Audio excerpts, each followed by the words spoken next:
Hello, and welcome to the Empowerography Podcast.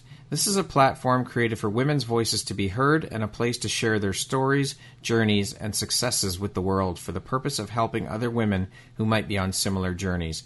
We are empowering women one episode at a time. I'm your host, Brad Walsh, so kick back, grab one of your favorite beverages, and enjoy the stories.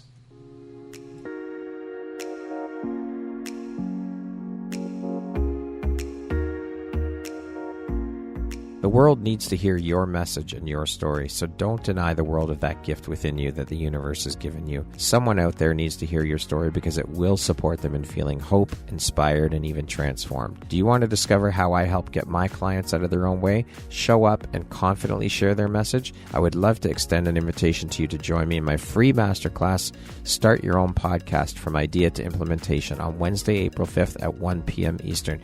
You can find the registry link in the show notes. Hope to see you there. Hello there, Brad Walsh here, your host of the Empowerography Podcast. Today, my guest is Julie DeLucca-Collins. She is the founder and CEO of Go Confidently Services, the host of Casa DeConfidence Podcast, a best-selling author, and a coach. Welcome, Julie. I am so happy to have you here. We've been working at this and trying to get this done for a little while, so it's awesome to finally have you here. How are you doing today? I am doing great. And Brad, thank you so much for your grace. I know that we kind of had to make it work and be a little flexible. Life has happened to me as it does for most of us, and I appreciate the grace. But I'm excited to be here on your show. Thanks for having me. I am so excited to have you here. So with that being said, let's jump right in. So as mentioned, you wear all of these hats. Julie, how long ago did you found Go Confidently Services? Officially, Go Confidently Services came about 3 years ago, but I think that it's probably been in my heart much longer than that. And it's been in the works. And finally, at the beginning of the pandemic, like many of us, I pivoted because I was offered a separation package from the organization that I worked with. And I thought, okay, this is it. I'm going to do it. And I went ahead and I knew exactly that night. I was laying in bed, and that's when I created my mission, my vision statement, had a semblance of a business plan laid out, and I went to work the next day. And this is how Go Confidently Services came about. Oh my gosh, all overnight?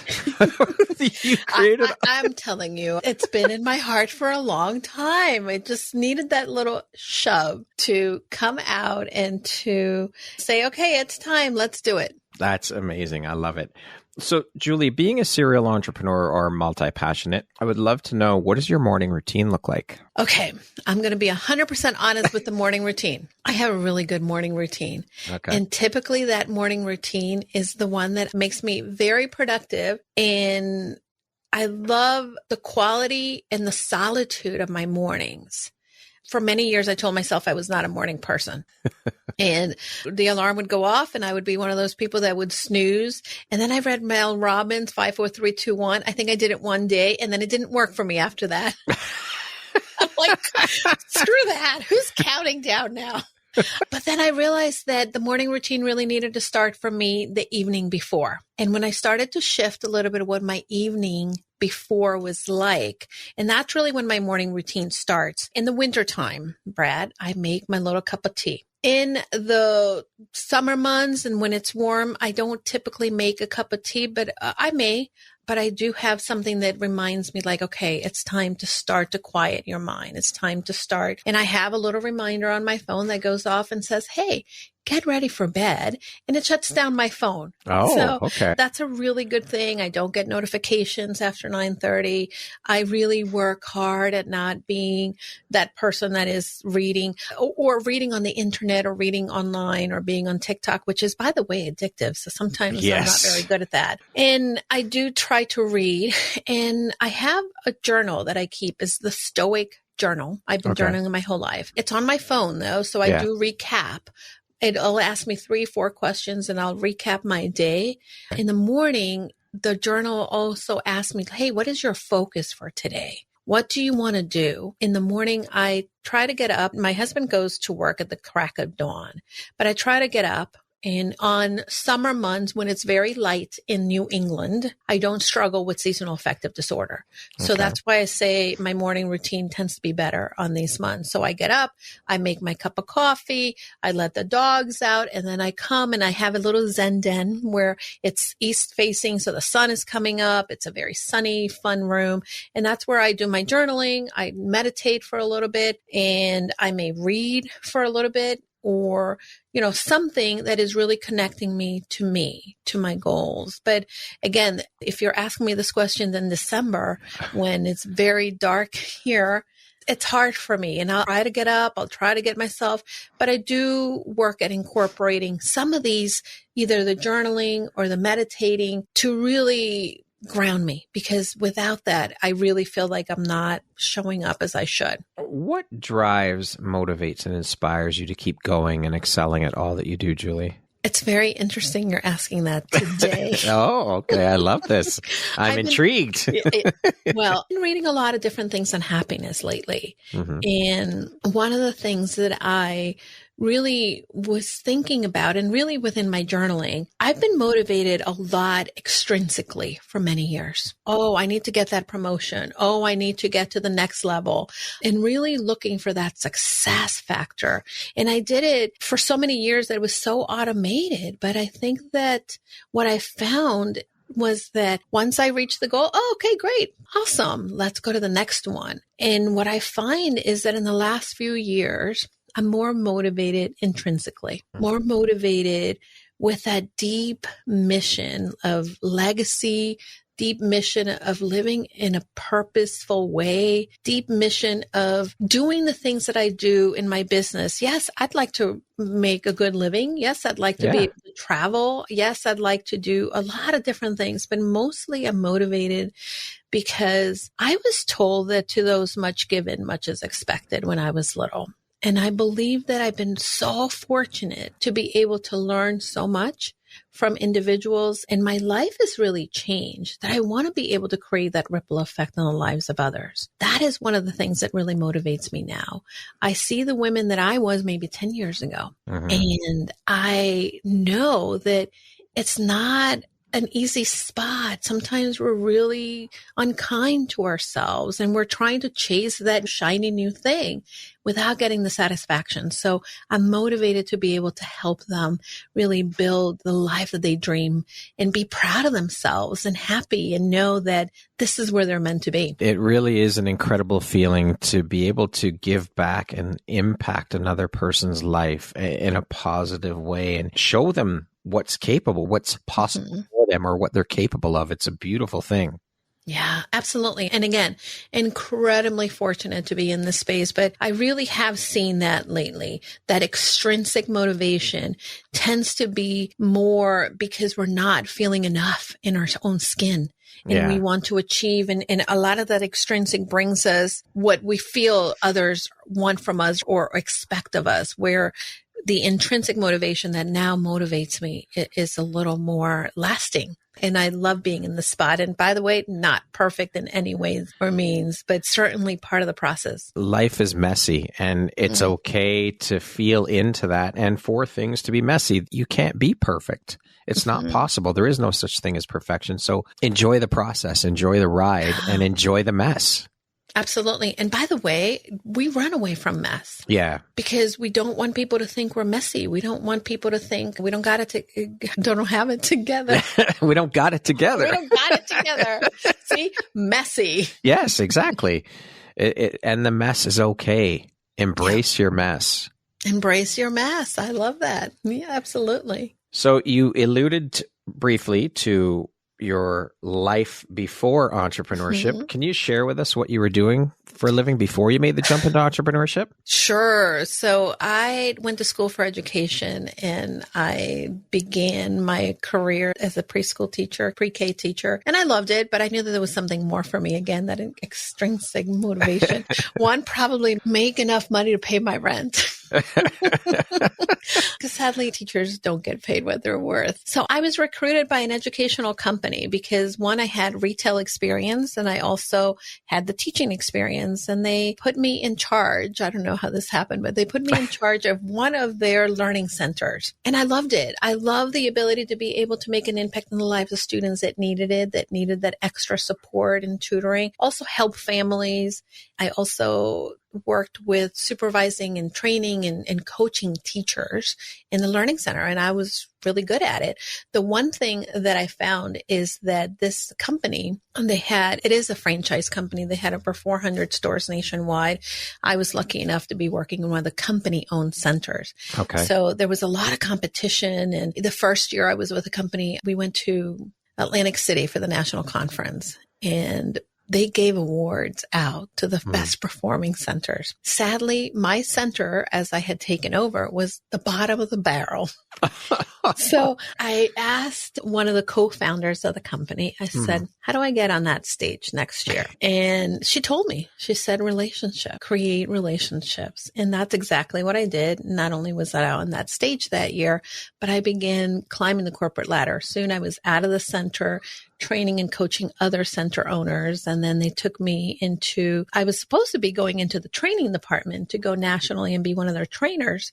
However, I had really good relationships with superintendents and school districts and the school districts in all of New York, Metro New York. I had gotten these relationships. It happened to be at the same time that the VP of business development was expanding the company offerings to partner with school districts. So it became an easy enough. He needed someone to come and help him do that. So I started to work under him when I was promoted into the corporate office rather than going into training. Okay. And working under him, I learned business development, how to be able to set up a brand new business, how to be able to outreach, go after contracts, expansion plans, etc. And then when we started to set up this new business line for the company, I started to learn operations. How do you operate? So that's what I did. And then for many years, I was in the education industry. I worked for that company for over 10 years. And then I moved to another company that did very similar work. And I helped to expand their company out of New York into California,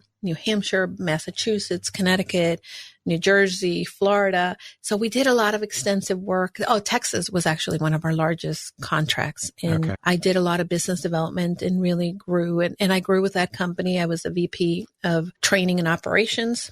And then I became the chief innovation officer for that organization, in which I oversaw not only the business development, but I also oversaw how do we execute it on those contracts that we had with school districts nationwide. You got a very well-rounded education in business. I mean, learning all the different facets and pieces of it. But I love that you said that the relationships are the most important part. And I don't think enough people realize the importance of relationships, not only in business or entrepreneurship, but also life. I mean, 100%. We're not meant to do this life alone. We're not meant to do entrepreneurship alone, and nor can we do either of those things alone. We have to surround ourselves with like-minded people, build those relationships. Those are the relationships are the foundation for all of it. Yeah. Brad, you cannot be more right. The one thing that people take for granted is that as humans, we crave connection. Yeah. That is one of our intrinsic needs. And when we deny ourselves being able to connect with others, then we really live in this very lonely space. And by the way, loneliness has been proven to end your life earlier. Yeah. People die much earlier when you're feeling lonely and alone. Connection is going to be the one thing. And by the way, after service, it is one of my most important value and priority in my business. I actually have the sign up there behind me. Yes, I see. That says connection. And it reminds me daily, connection. Prior to coming to speak to you, I had a great conversation with a brand new person that someone said, hey, you and Julie should connect. And from these connections, by the way, if you are not in your business connecting with others or finding how to connect others to each other, you're missing a big component that can help to support your dreams, but more importantly, create this wonderful universe where we are all helping and supporting one another. It is my belief, and I've been talking about this a lot lately, that this is one of the biggest pieces or parts of why we're all here on this planet is to support, lift, and cheerlead each other. That's what we're here for. Love it. Yeah. And we have to. Yeah. And it's not that much of an effort, by the way. No. So I'm going to give you like a quick little tip. And I know that this may not be something we plan, but I keep a notebook at my desk, and there is a sheet that typically when I'm meeting somebody and I say, oh, this is so nice. This is what you do. Great. Typically, this is how my mind works. I will immediately start to think of someone who they may be aligned with, but I make a list and I'll say, hey, Brad, you would be a great person for so-and-so to meet. And actually, I just thought of somebody, so I'm going to write it down. Well, actually, as you're saying this, I've got a bunch of people that I want to connect you with. So I put your name and the person I want to connect you with on the list. And at the end of the week, that's what I work on. I send a bunch of email introductions. Hey, you should connect with my friend Brad. This is why. This is what he's doing. And really keep this connection currency going. I love that term, connection currency. That is beautiful. I love it. Love it. Amazing. Beautiful, Julie. Thank you for sharing that. Yeah, you're welcome. So how long now have you been working in the entrepreneurial world as a coach? So as a coach, I've been working here for 3 years, officially. Obviously, I did a lot of networking and a lot of coaching. Even before I started my business, I was working in some of the colleges and universities as a mentor and coach, as a volunteer, and really loved some of the work that I was doing there. I also had been asked in 2019 to be a part of the Governor's Council for Women and Girls here in Connecticut. So I've done some coaching and connecting again through that, but officially in my business for 3 years. And it has been you've been such doing an it a lot longer. thing. It's just part of who you are. Yeah, I guess so. It's that teacher in me. Now, I've heard a lot of people say that most, if not all coaches have been through their own personal struggles and journeys before making the leap into coaching. I mean, we've all been through our shit. We're human beings. We've all had our shit to deal with. But what I found, though, is that for a lot of the women I'm speaking with who are now coaches, their personal struggles or journeys were the catalyst for them jumping into the world of becoming a coach. Would you mind sharing a little bit about your own personal journey you were on before leaping into the coaching world? Such a good question. I believe I am my best client. I know I am my best client. I just don't only believe that. I started my journey because I have a friend and I met her, believe it or not, in 2009 in the Weight Watcher boards. I wanted to lose weight and I was on Weight Watchers. And there was this sassy, blonde woman who tell it like it is. And I thought, oh, she lost 100 pounds. That's great. So we became friends and she said, hey, I have a blog. I have a membership. She used to charge, I'm going to say $4.99 a month back then. Oh, or $2.99. It was $2.99 a month. And I'm like, yeah, I'll be part of this little thing. And over the years, I was part of her universe and she moved from whatever board she was using to Facebook and loved it. In 2016, she got certified as a coach. And was very instrumental in helping me get into a really great, not just coaching me for weight loss health, but she started coaching me really on some of the mindset and some of the thought work. And I thought, oh, wow, this is like, how come I didn't know this before? And it started to really shift for me. When I went through my divorce from my first marriage, I started to also go to therapy and started to work with a coach and realized what an impact for my career and my personal life this was making. So 2017 is when I decided to go for my first coaching certification, and that was in holistic coaching. And I loved it because I really learned a lot about the brain. I really learned about cognitive distortions. Cognitive behavioral techniques is really what we covered in that. And then I went for secondary cognitive behavioral techniques, again, only thinking of how I can help myself and how I can become better at my job and my career and my relationships. And that's how it all started. When I launched my business, obviously I had these certifications, but I was really, like I said, intending to work with corporate executives possibly. But as I started to see the need first in my own business, because there's no roadmap for your business. No one tells you, hey, when you're going to launch your own and go out on your own as an entrepreneur, there might be people that say, do this, second, third, fourth, fifth. And then there's so many different things and everybody teaches you something different. And then you see these celebrity entrepreneurs that are making gazillion dollars and they're using really fancy tech. And you're just like, oh my gosh, I don't even think I can afford $50 a month and like $1,000. I don't know if I could do that. Yeah. So from that, I realized, wait a minute. I know how to run a business. Number one, that was a turnaround for my business. When I started to run my business like a business and not a hobby. Number two, when I stopped comparing to other people and saying, I'm going to do that because this celebrity entrepreneur is doing that. That was a big turning point. So I started to coach myself into how to run my business more efficiently and more organized and really creating a roadmap. So now that I can replicate and that I use with others.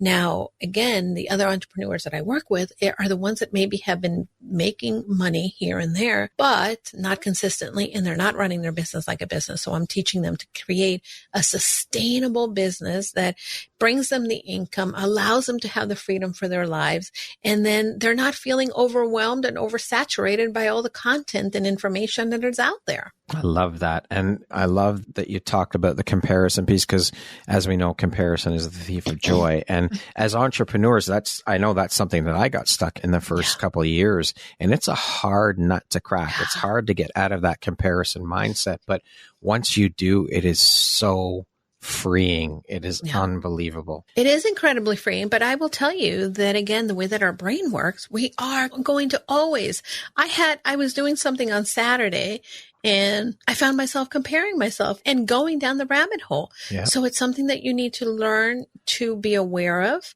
neutralize the thought, create something that normalizes that this happens, right? It happens to all of us, and then create your action after that. Absolutely. Very good point. Because it will crop back up. We're human beings and we're going to go through that. It's just a matter of learning to, I think, turn the volume down quicker.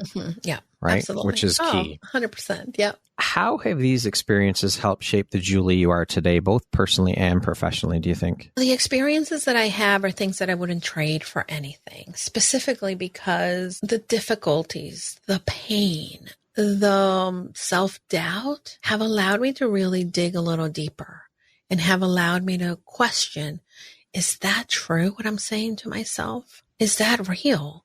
And really, anybody can tell you, no, it's not real. It's not true. You're wonderful. You're this. You can do it. You can have a lot of people believe in you, but self-belief is something that only you can craft for yourself. So those experiences help me figure it out. Those experiences help me also embrace my imperfection and embrace my broken parts. You know, you're asking me, what's my morning routine? Again, if you ask me in January, in the middle of winter, it's 7:30, 8 o'clock. I'm like, oh, I got to get up. I got to get it. It's very difficult for me, but I embrace that. I don't hide that, because that's part of who I am. And that's part of the process that I work through.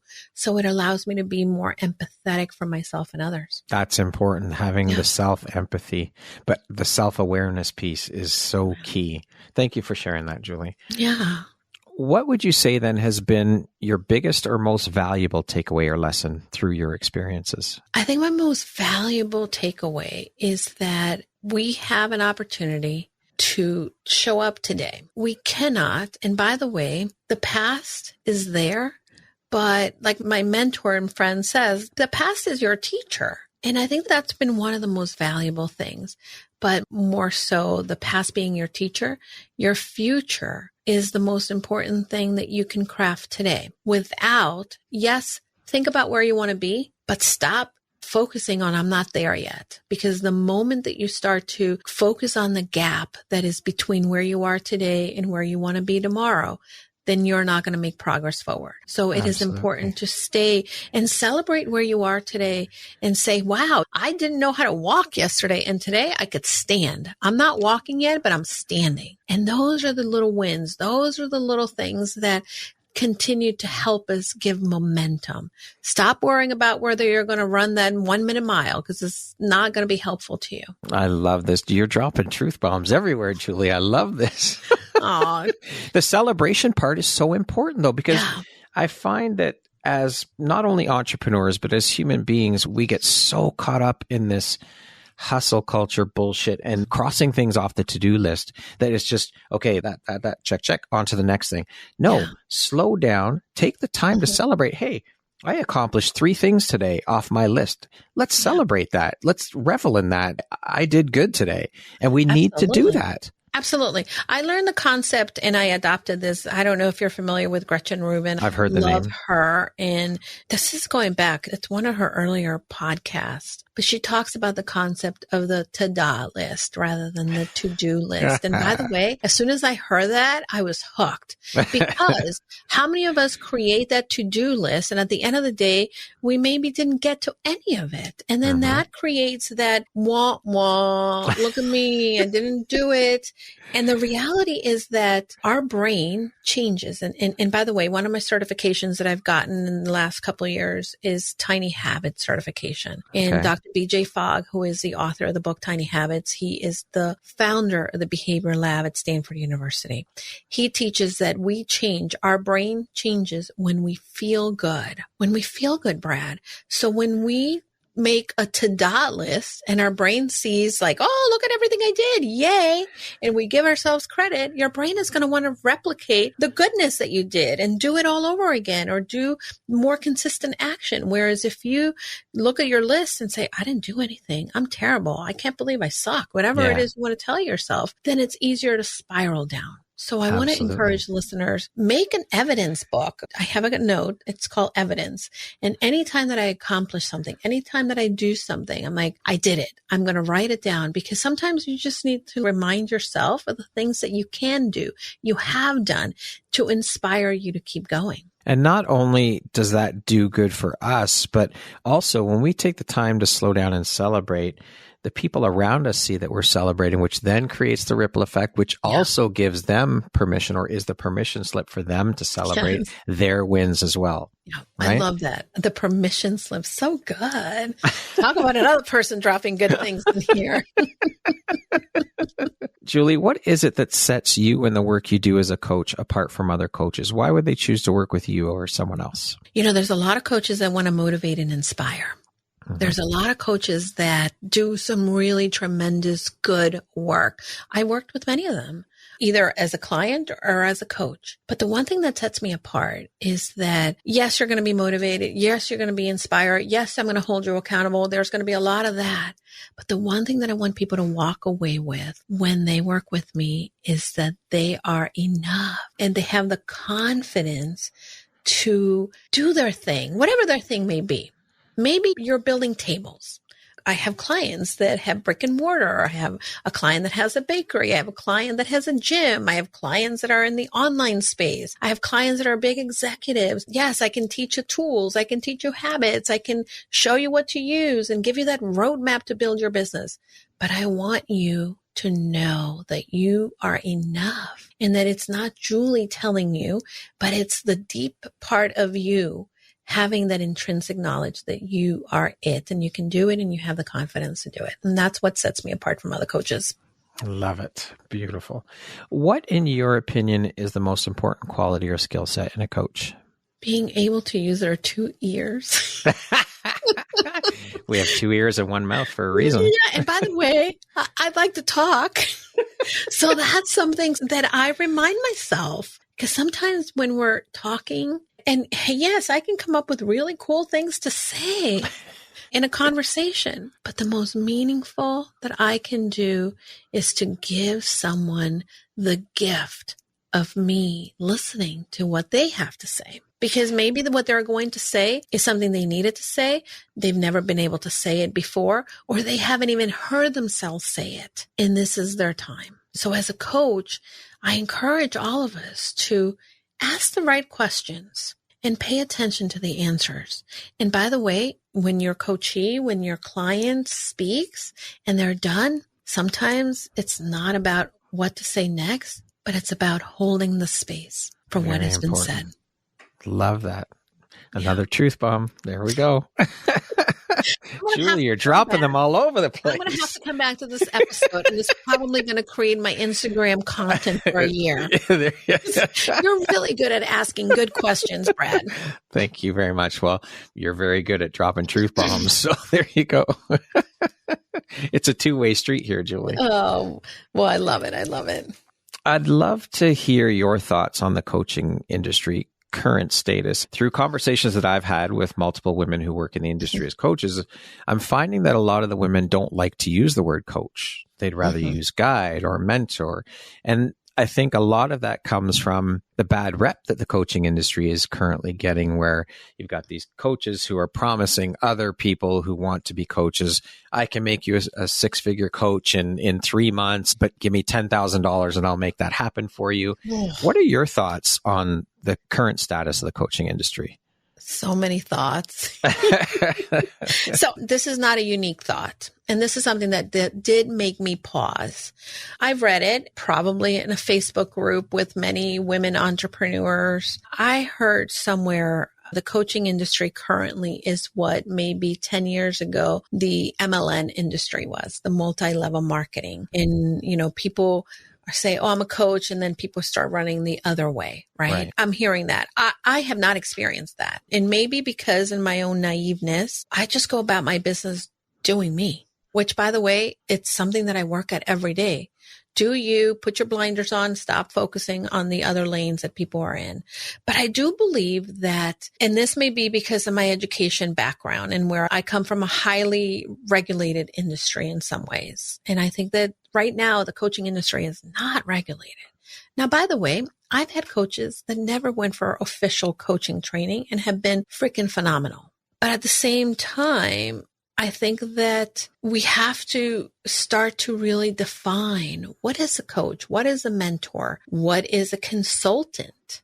And ultimately, I think that it seems like it's an easy thing to do, but it really isn't. If you want to create lasting change for somebody, you really have to have your systems down. You really have to know what you're trying to accomplish for them. And the other thing is we need to stop competing, because there might be some overlaps in what I do and somebody else does.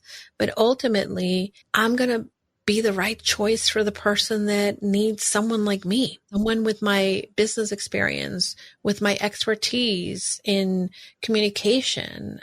And there is a lot to be desired still. And by the way, I saw something earlier today, someone that I'm friendly with, someone who I've done some collaborations with. She actually has been training on something and has been coaching on something, and she went and she trademarked it. It just so happens that now everybody's kind of jumping in that bandwagon and they're offering the same thing. Okay. And I think that this goes back to what's happening in the coaching industry, that we need to create some boundaries to, I don't know, regulate or and this is why some of the organizations that are out there, again, not an easy answer, because sometimes you just get, I'm a member of XYZ and that's just a seal of approval and it doesn't say anything about your credentialing, right? Right. Someone can pass the bar and be not such a good a lawyer or such an ethical lawyer. So it happens in every industry. But I think that for people who are questioning, well, everybody's a coach now, find out who is it that they've worked with? What is the difference that they've made? And what can they show for what they do? And by the way, if you're entering into business, not everybody has to make six figures. Maybe you're just trying to make extra money to pay for your child's dance class, and that's okay. And don't let someone sell you on the big dream that may not be your dream. There you go. That's important. Yeah, for sure. Julie, you've been recognized for the work you do as an advocate for women and women's empowerment with awards, acknowledgement. Can you talk in a bit more detail about more of the work and the awards received for the work as an advocate for women and what those accolades mean to you? Well, as many individuals who receive an award, first of all, I thought they were joking. I'm like, what are you trying to sell me? It's like, one, because I tend to do the work because I was brought up by women. It was a predominance in my life. My grandmother, she was born at the turn of the century. She's probably, along with my mom, one of the most influential women in my life. My grandmother instilled in me that one, service, two, again, connection, being able to give back. And the work that I do for women is because I was taught that if I have a gift, I should share it. Number two, even though my mom was very educated, she is an incredibly smart woman. She undersold herself. And growing up, I saw that. When my mom, she bounced from job to job, and never got paid what she was worth, even though she was working more at times than her male counterparts. Or she would do the work and her male counterparts would take the work, right? And this is not a male bashing statement, but it would happen. And then when my mom turned a certain age, the narrative became, well, I cannot get to the next level in my career because I'm too old. And yes, my mom is a boomer, right? But I realized that I never wanted to, for myself, be defined by an age. I never wanted to not feel like I could measure up because I'm a woman. I also have seen the difference that it makes in local communities when women are educated, contributing, because the reality is that there's a lot of households out there that are single family homes headed by a woman. So if we educate them, if we give them these open opportunities, they are going to be able to then in turn show by example to their children what is possible, continue to invest into other businesses, and the community itself is going to better themselves. And guess what? We're also dealing with the primary person who is caring for children that is creating a better mentality for these children. Better self-esteem, self-awareness, community connections, relationship building. So I am so passionate about helping women get to the next level. One, because I had that someone was able to breathe that belief into me, not only from my mom, inspired by my mom experience, my grandmother, but also I had a terrific dad who, by the way, is where Go Confidently coaching came about. He's the first one who told me, honey, you can do anything you set your mind to. Go confidently. That's a quote from Henry David Thoreau. And that's how I named my business. So I know that not every woman has had the benefit of what I've had. So for that reason, I want to continue to help them. And if somebody else notices what I am doing is not a great Julie, but it's more of like somebody else is going to see that there's work to do. And I'm hoping that others can come alongside of me and help with the work because they themselves have gifts that the people who we are serving are looking for and need. We are all here with gifts. We are all sent to this place with gifts or a gift. And like you said, it is, I believe, our obligation and our duty to share those gifts with the world. They're not for you. They're for the world. And it is your responsibility to share that gift or gifts with the world. Yeah. You are not to hold them back. They're 100%. Not for you. 100%. Can you share one tip or habit that listeners can implement immediately so that they can start achieving some of their goals, get into that mindset of success and start achieving that confidence? And okay. This is my favorite one, and I cannot take credit for it. But I will tell you, it has definitely changed my life tremendously. So from the Book of Habits of Dr. BJ Fogg, this is what we call in the Tiny Habits Academy, the Maui habit. And basically, the framework of a habit is you have to have the ability and the prompt to do something, because we're not always going to feel motivated, although motivation, ability, and prompt create new behaviors. So let's rely on your ability to do it and let's rely on your prompt. So in the mornings, like I mentioned, some mornings are not my best mornings. The Maui habit consists of when I open my eyes in the morning, I will say to myself, it's going to be a great day. And I celebrate and I say, yay, or give myself a thumbs up or smile or something very basic that then encodes to my brain. That's a good thing. And by the way, starting the morning that way does make a difference for me. I will tell you, was it yesterday? Yeah, I think yesterday morning. I had a long night, Saturday night. I couldn't sleep. I was up, but I needed to get up early. And my husband was going to go golfing for the day. But I needed to get up early. And I remember when I heard him get up, I'm like, oh, I have to get up. So immediately I put my foot in the ground and it just, hey, it's going to be a great day. And guess what? I had a great day. I had a wonderful time. And sometimes we just need to start with a little bit of positivity as you're starting out, because sometimes that is the one thing that we can hang on to. Your brain is listening to what you're saying to it. So start slow, start tiny. And if you're sitting listening to us and you're like, oh, how's that going to make me a great person and have positive mindset. Well, do it consistently. And then at night, go back and say, oh, let me see how I had a great day. And maybe your dog was throwing up and your dinner was burned. You can think about, hey, I had a great conversation with this person today. Or, you know what? There was a bird that flew out my window. I've never seen that bluebird for a long time. Start to recognize the good things. How was it a great day? And then that's going to start to give you some momentum for creating other things and stacking additional habits over that. Love that. Thank you for that tip. And I think it's very important. You mentioned it's work. You got to put in the work. You have to do it consistently. Consistency is so important so that it just becomes second nature and you just do it every morning. Once you start getting into that habit, it's just natural. It just flows. Absolutely. Hey, Brad, I have a thing and I need to put it on a t-shirt, but I like to tell people consistent action gets you traction. There you go. I love that. And if you don't show up consistently, you're not going to see the result that you're going for. Yeah, for sure. Now, obviously, mindset and confidence are going to play a big part in all of this. Mm-hmm. So I'd love to talk about the mindset thing a little bit with business struggles that go along with all of that.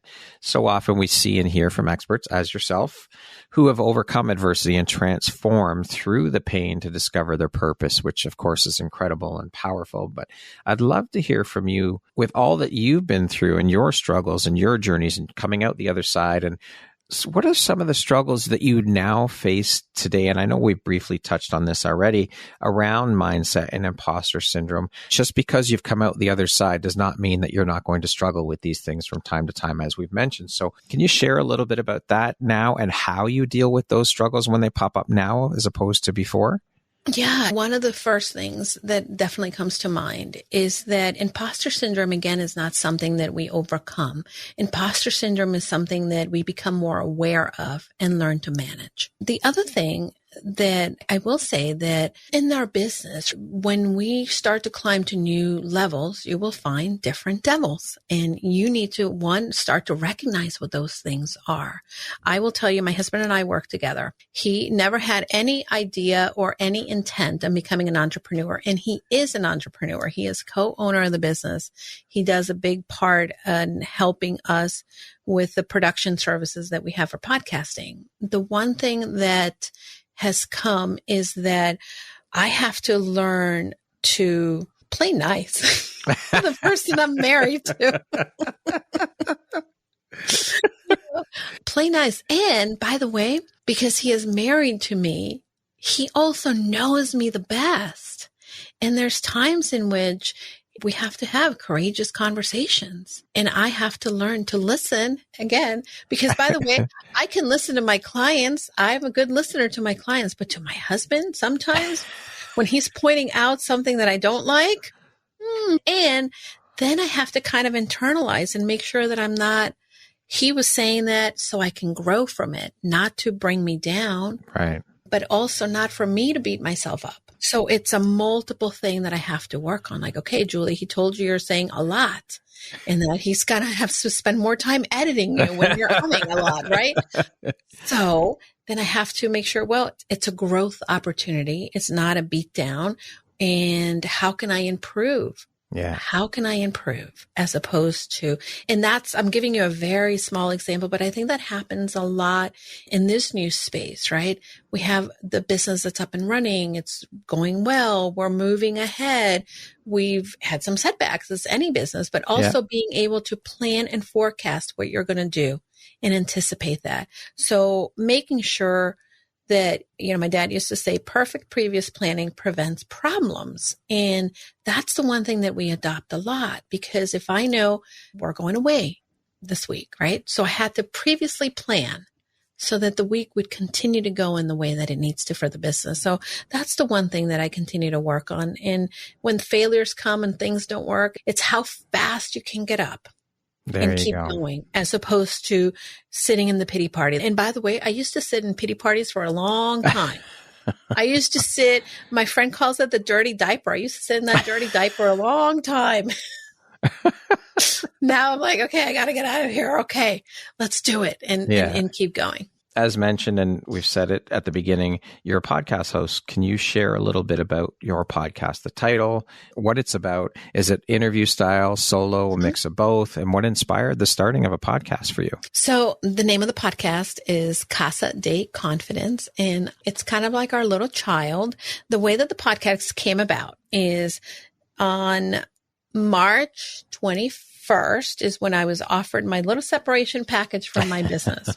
2020 pandemic, we were a week into the lockdown.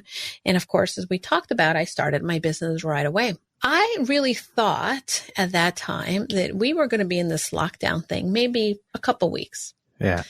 And I was very excited because I was looking forward to my birthday, April 26th, which I had been planning a big birthday party for myself. I was turning 50 and I thought, my gosh, I'm going to go all out because I am social and I love that. And as I was planning this birthday party along with launching my business, my infinite wise husband thought, she's doesn't realize we're going to be in this lockdown.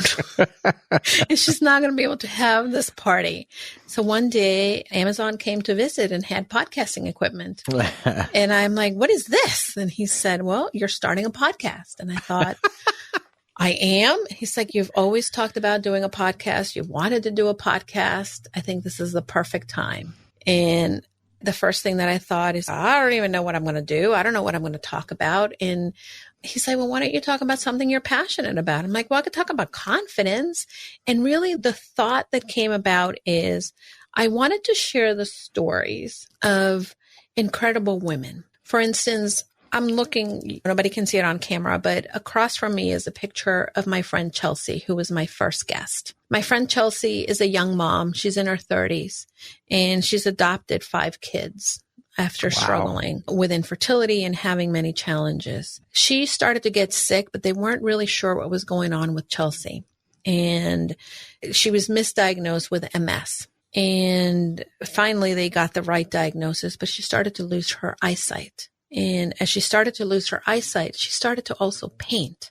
So for the most part, Chelsea is almost, if not legally blind right now, but she is a very prolific, gorgeous artist. And the picture that sits in front of me reminds me that, you know, despite the challenges that we may have in our life, because by the way, now she is the face of this very obscure disease. She has her paintings in beautiful galleries all over the United States. She charges thousands of dollars for her paintings, but nobody knows. Everybody can see the successful person from the outside, but nobody knows the struggles and the stuff that it took for her to get there. So I wanted to create a show where people can come in and listen to the backstory. Because if people are going to compare themselves, which is what we do, they're going to go to Chelsea's Instagram and see the beautiful mom with beautiful kids in this nice house with a dog and the husband and the beautiful paintings. But I want people to see the back. So because confidence is normalizing that we're not perfect, that we don't have it together.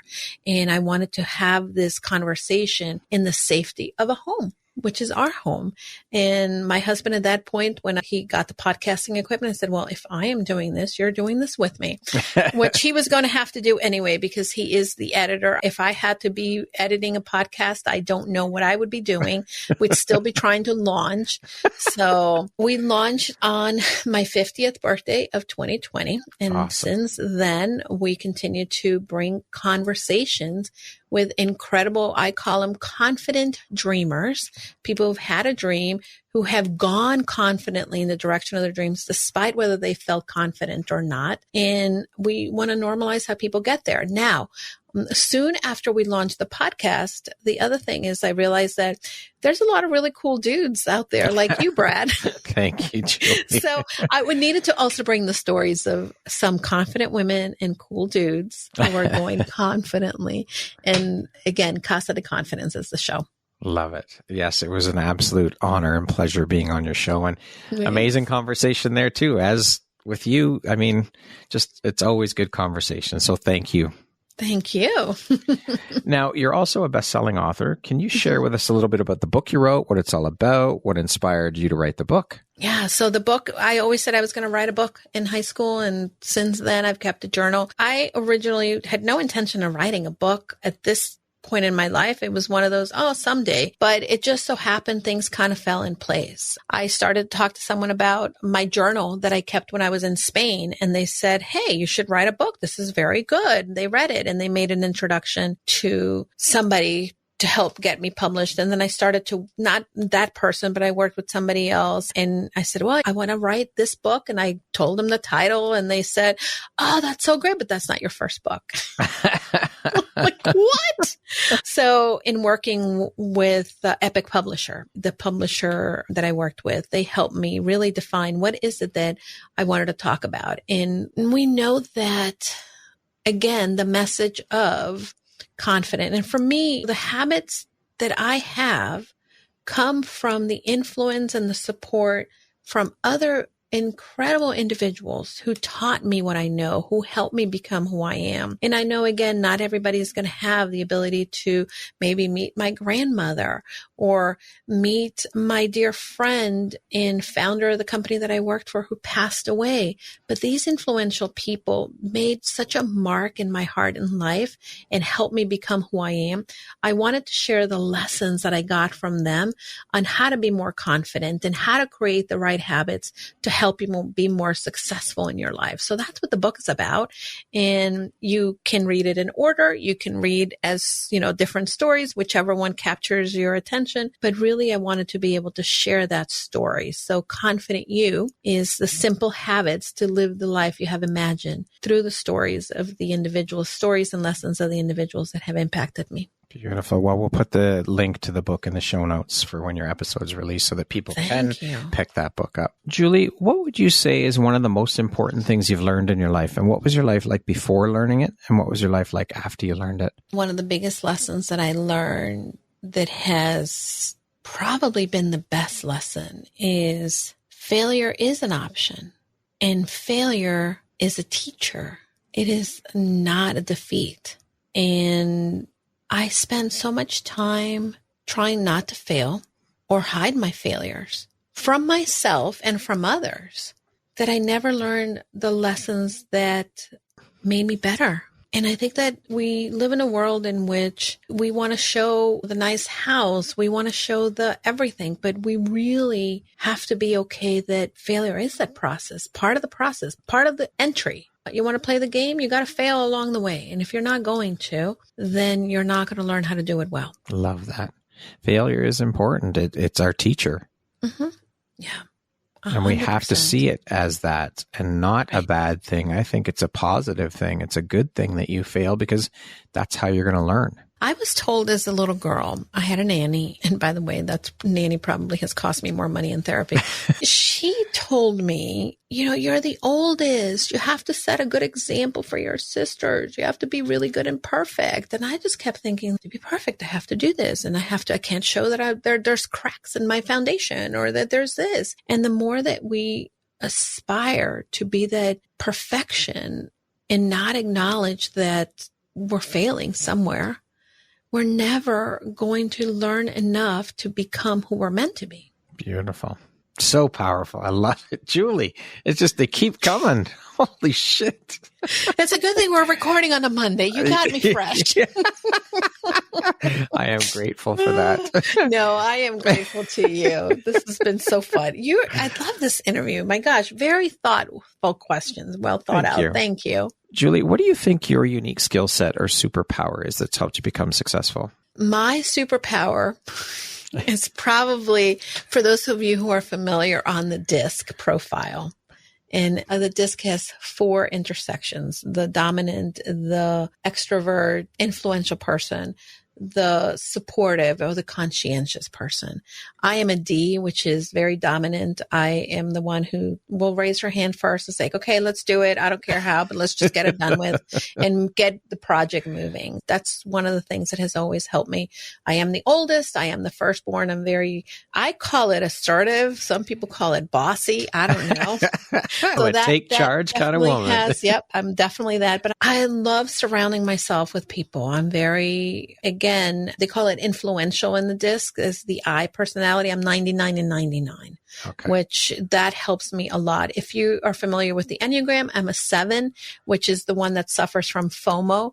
So that has also helped me, not because I want what other people want, but also to remind me that, ooh, you know what? I do want that, but why is that important to me? So those things have helped me throughout my life tremendously. And knowing, by the way, that those are my tendencies has helped me because, for instance, knowing that I am the take charge, run over people kind of person, I've had to learn, for instance, like someone like my husband on the disc, who is a supportive and a conscientious person, that I cannot run over him, that I need to, and I'm just saying my husband, but there's other people, right? Yeah. Some people need more details that I could care less about. It's important to have those.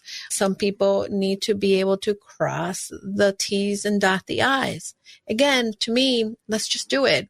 But those people, surrounding myself with people like that, have helped me a lot. And that's been a really true gift in my career, in my coaching practice, in my business, and ultimately too in my personal life. Speaking of success, how do you define that word? What does success mean to you? Success is going to bed at night and feeling good about the type of day that you had, and not just whether money came into your bank account or you had a great conversation with your client, but success is being at peace with who you were and how you showed up for the day.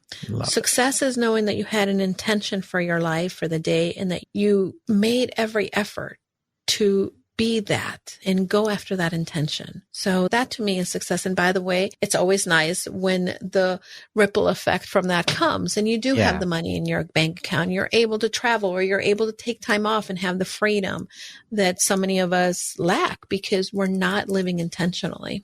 Love that. Thank you. What aspect of your personality, Julie, do you think has been the most helpful in your career? Probably the fact that I am pretty personable. And that sounds wrong, but I'm friendly. I'm going to speak to anybody. I love, if you're standing in line next to me, be ready to be my friend. And I think that has helped me, and has helped me because there's things that I've been, for instance, in my career, asked to do or placed or raised my hand to do it, but I wasn't sure how.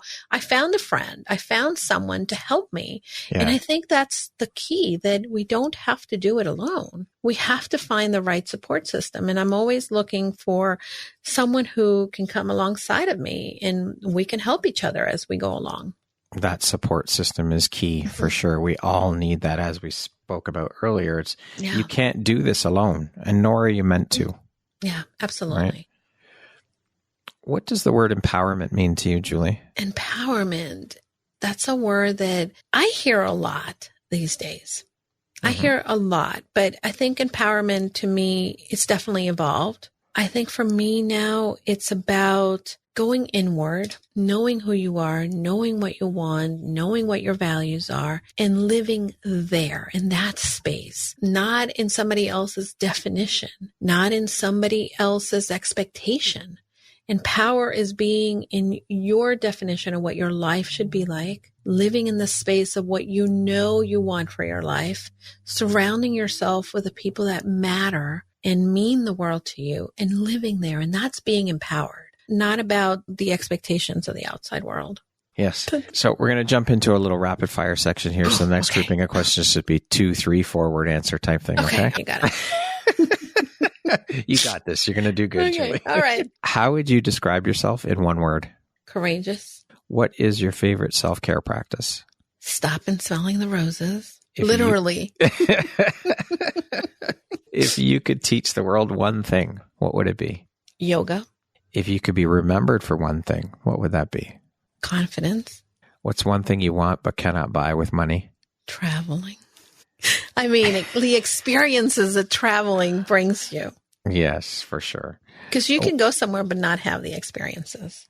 Absolutely. You can, I think about this quite a bit with travel. You can read about these places in a book or someone can tell you about them, but it doesn't compare to the actual experience of being there, the people you meet, the experiences you have, the smells, the tastes, it's just, absolutely, it's incredible. go walk in a strange city and meet some strangers. It's going to be the most profound experience you can have. Absolutely. What makes you happy or brings you the most joy? Between my husband and the dogs, it's a toss-up. Does he know that? Probably. Although, they're all males in this house. There you go. It's like, oh boy, I'm the only girl. But no, my husband brings me a lot of joy. He's the person that I can cry and laugh with no matter what. And then the dogs will just climb in my lap and either entertain me or cheer me up. There you go.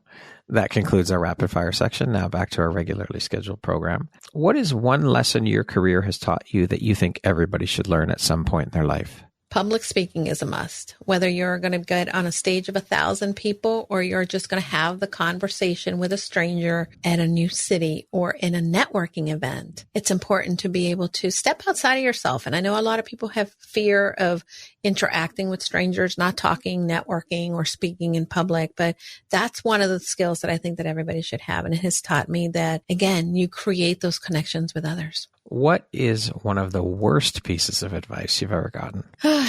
One of the worst pieces of advice. Oh, I would say to buy this expensive software because all these other millionaire influencers have it and everybody is using it. And I think that in your business, just as in your life too, just because everybody is using it doesn't mean that it meets your needs. The best tool you can use is the one that you will use. And if you don't like it, or it's not easy, or it's not within your reach, then don't make it happen or work just because someone else told you to. I wasted a lot of time with that. What's something that you learned growing up that is apparently no longer true? That I have to be perfect. That I have to be the well-behaved, nice little girl. Well, I think a lot of girls are taught you just sit there and look pretty, keep your mouth shut, just be quiet. Oh, absolutely. And by the way, I think that we have a voice for a reason, and it doesn't have to be that you're going to be loud and scream, but it could be that you just use your voice. Yeah. Speak your truth. Yeah, absolutely. What is something surprising that you've learned about yourself in the last year? Okay. And one surprise thing, and people have heard me talk a lot about this year, is trauma. I never thought I had trauma to deal with. But number one, everybody has trauma. Mm-hmm. Number two, there's a lot of things in my life, and I had a very good life. I had loving, caring adults throughout me, but that doesn't mean that I didn't suffer trauma. For the first 10 years of my life, I lived in a country that was going through civil war. So there's certain things that I don't do well with. Violent movies? No, thank you. But I never questioned that. And now understanding that the trauma is not just living in my brain, but it lives in my body. That's been a very important lesson. And now I'm working through that and understanding it and not trying to fix myself, quote unquote, but trying to really heal myself. I like the distinction there because so often you hear people say, this person needs to be fixed and no, nobody is broken. Not one single person on this planet is broken. You may need help, support, you need to heal, but you're not broken. Yeah. Agreed. Nobody is broken. No. We're just people who are human. We live in a human experience. Yeah. If you had the opportunity, Julie, to sit down and have a 1-hour conversation with one woman, any woman in the world, who would it be and why? Okay. So this question probably would have been a very different answer a few months ago. However, I just read a book by Meg Watterson. Okay. It's called Mary Magdalene Revealed. So I think Mary Magdalene would probably be my answer right now, just because, and subsequently to that, I actually, the Gospel of Mary Magdalene has been uncovered and I've ordered it and I've started reading it. And it's definitely not accepted by Main Street Church. And I understand that, but some of the writings are beautiful. And if this was something that was inspired by her, and what an incredible woman, because she had courage, whether or not, and there's a lot of questions, whether she was married to Jesus, friends with Jesus, prostitute. She was not a prostitute, which a lot of the history has been redone on that. But here's someone who was very courageous to be at the foot of the cross as someone who's being crucified like a criminal. And sometimes we're not going to show up when our friends are there. And I don't know if I could have been there, but I definitely would love to learn about her courage. If you could go back and give your younger self one piece of advice, what would that piece of advice be? Stay consistent. Funny thing, I was just thinking about this the other day. I tried out for cheerleading in 8th grade and I dropped out. I never found out whether I was going to make it or not. I probably would have made it in retrospect, but I didn't because I compared myself to all the other girls. And I also was not consistent at staying the course of what I wanted because I compared. So that would be the piece of advice because I think that 14-year-old girl needs to hear that. Lastly, Julie, if you were to deliver your last 30-second speech to the world, your tribe, your corner of the world, your people, what would that last 30 seconds sound like? What words of wisdom would you impart? I just read a quote that said, you can be invited to the party, and this is as it relates to inclusion. You can be invited to the party, but inclusion is giving people the opportunity to dance at the party. And life is a party that we've been invited to. And what I want people to know is that have the courage and confidence to dance. Even if you're not dancing like everybody else around you, your dance is worth having. Your dance is unique to you. And by the way, you could be the next trendsetter. So get on that dance floor and just dance and enjoy that. Enjoy the ride. Beautiful. What a way to end the interview, full of truth bombs and amazing inspiration. I love it.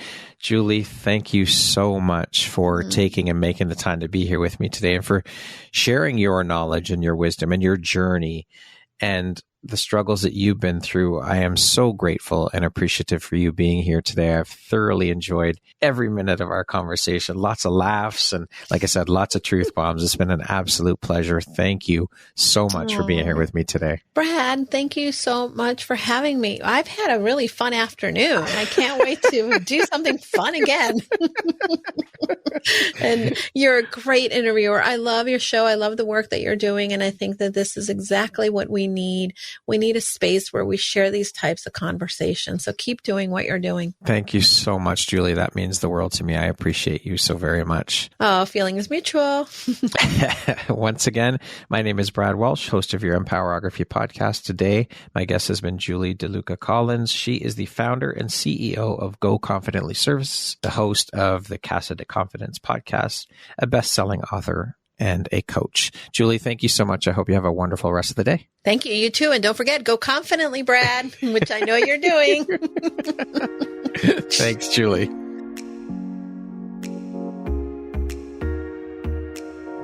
Thank you very much for listening to this podcast. If you haven't yet, please be sure to subscribe, rate, review, and share with all your friends. You can find me at visuphoria.ca and follow me on Instagram at Empowerography Podcast and on Facebook at Empowerography. Please join me next time for another inspirational story from yet another amazing woman.